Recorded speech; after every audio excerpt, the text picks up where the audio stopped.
Hello everyone, I'm here to show you how to join a live session for when you have to go to class.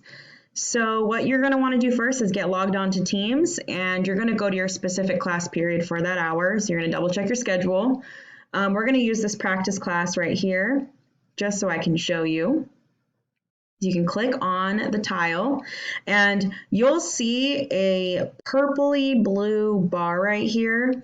And all you're going to do when it's actually time for the meeting, there should be a little join button, but if not, you click on the blue purple bar. I'm going to click on it. And at the top right, there should be a join button, and there should be a join link right here that is also sent to your email. Now, if you want to look at your whole calendar for the day and see what other classes you have for that day, you can click on the calendar button on the left right here.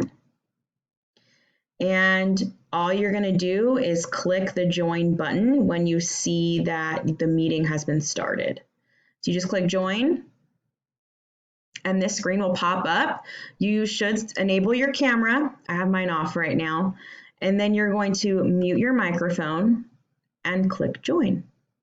Very, very simple. Again, where to find this, you can go to your Teams. In the post, you'll see the scheduled meetings, or your calendar. You can also see your scheduled upcoming meetings for Teams. And that's all.